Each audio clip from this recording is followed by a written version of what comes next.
So we're going to learn about SQL, and we're going to learn about union. And a union is like similar tables. So everybody stop doing what you're doing at your computer. Turn your monitor sideways so we could get our Jedi minds on and focus in like Obi-Wan Kenobi or Yoda or Luke Skywalker.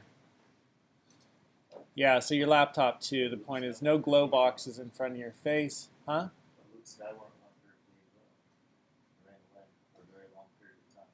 Yeah, Luke Skywalker gave up and ran away for very long. That is the journey. Sometimes we run away from it, but then we realize we actually have to do it, so we come back to it. I've definitely run away in my life.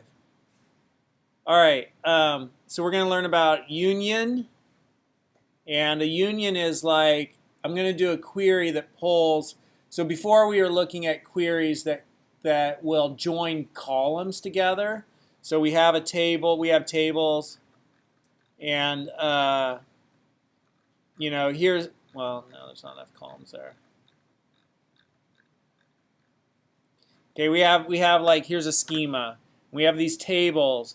And then we say, well, I want recipe class description, I want recipe title, and I want ingredient name, and I want measurement description. And so I get all those columns, and they get produced in the result. And we are using inner join, also known as join, left join, right join, and full join, full outer join, right?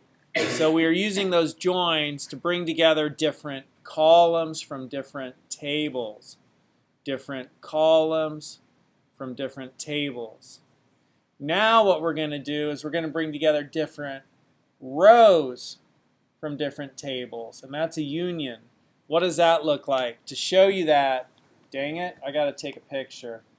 So hold on. Now we're doing what? Union, and so I'm going to take a picture here, and I'll throw it up for you. And I've got to do one more picture. I just have to find it. And that's an introduction to unions. I'm not going to make you wait, all y'all in YouTube land. So that's an introduction to unions, and you're going to see more about it in the next video, yo. Hit like and subscribe, because this is what I do, man. If I hit like, that goes to all y'all in the class too. Like, when you watch these videos, hit like. That like helps people find the videos, which helps me as a teacher. All right, hit like and subscribe.